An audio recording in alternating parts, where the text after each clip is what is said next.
Well, this year on Oklahoma Gardening, you'll be seeing a lot of new projects here at our studio gardens, and you'll also be seeing a lot of new faces here at the gardens.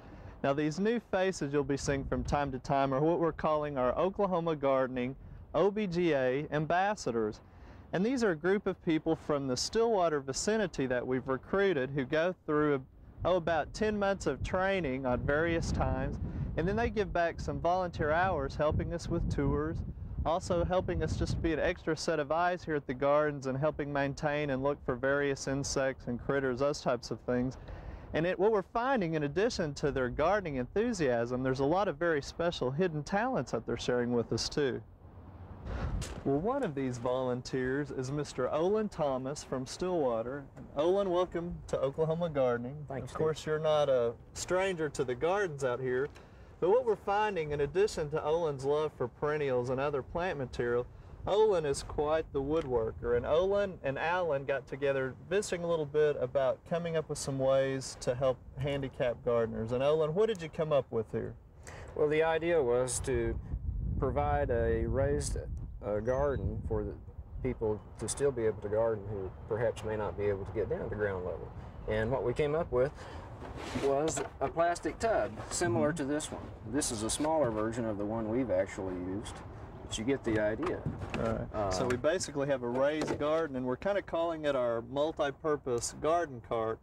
And Olin, what was the very first thing that you did to get started on this project? Well, the most important thing to do first is to buy the tub, because there will be some variations in the ones that you may find at the store. Okay. So the first thing you want to do is select the tub that you want to use. Then that will determine the actual measurements on the building project. Now, our particular one is approximately 2 feet by 3 feet. Okay.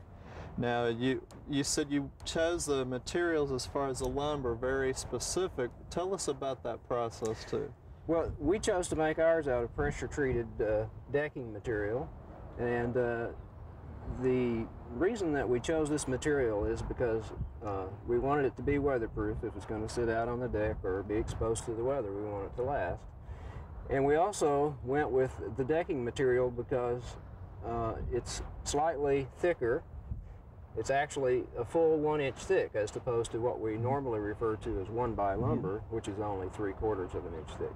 And then, perhaps more importantly, is it tends to be clearer and prettier than other pressure-treated lumber that we come across. So it really fits into the appearance of the landscape. Yes, this will, if it's left in the weather, this will weather to a nice gray over time, much like the deck that we have behind us. All right, then you measured it, figured out how much materials you needed, and what was the next step then?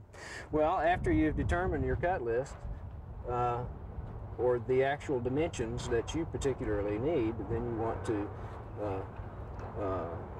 secure your material. I might go ahead and say that this particular cart is made from 6 boards 12 foot long. Okay. That's all the lumber that's involved.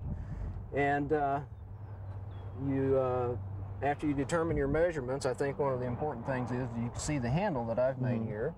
And we want to not only make this thing functional, but to perhaps make it attractive. Right. I've had a lot of comments since that we've made this. People like it as an ornament, even if they're not going to use it as a portable garden or a raised bed garden. Right. So in determining how I wanted to make this handle, I just wanted to make it strong and still be attractive. So it occurred to me that in the shop where I was working, there was a pruning saw hanging.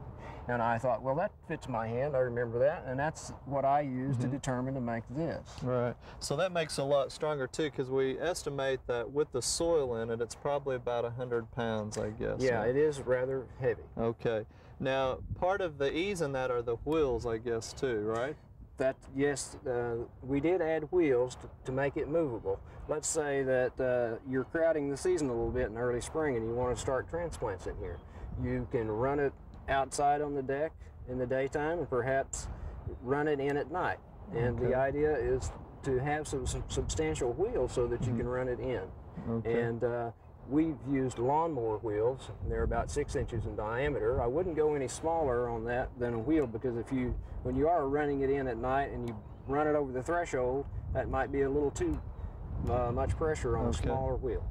Now, again, we've got 2 layers here, and I understand when you split and cut the board, you use part of them a little bit to actually give more support on the tub. Yeah, that's right.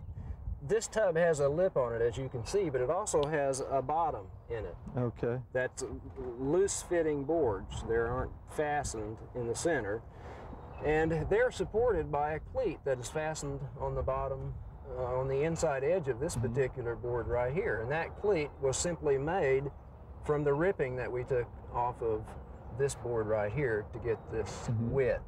So the idea is that it's really simple to make.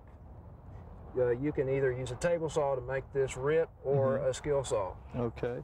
And then again, you've just duplicated that down here for extra storage. Now you added a little bit of a handle here so we can get the tub out.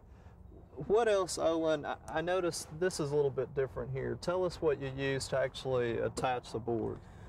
Well, the way we've put this together, and our idea of keeping it simple, is we've used screws to fasten it together. And these are deck screws. Now, they're coated so they will not show rust. And to make it look more finished in a relatively easy way, we have something called a finish washer.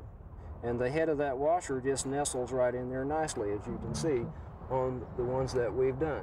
Now, individual woodworkers may approach this a little bit differently. The idea is that this is simple and straightforward and will look finished.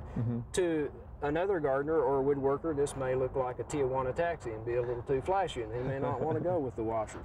If not, you could countersink the screws. But this is faster and simpler. That's the idea. Okay. Well, of course, we're using it for container garden. We've got some micro tom tomatoes and some red lettuce in here, and it's working out handy. But Alan adapted a little bit more. When we're through growing things in it, he put a drain here, which we need for the plant material anyway, so the moisture will drain out of the tub. But then he can put a little stopper in there, and we can use it to wash pots, tools during the winter time, use it for a potting soil bench, so it really comes in handy. And again, just very attractive for the deck. So Olin, we appreciate you working on this and sharing the time. Now, I think I was surprised, it really said about 60 bucks, I guess. We spent about $60, including the price of the tub, price of the lumber, and the hardware. Okay. And you think this is a project a gardener could do in about a weekend then? Yes, I think that the average gardener or woodworker with minimal experience would be able to complete this project in a weekend. Well, we appreciate your time and also all your volunteer efforts here at the Studio Gardens. Keep up the good work, and thanks, Olin. Thanks, Steve.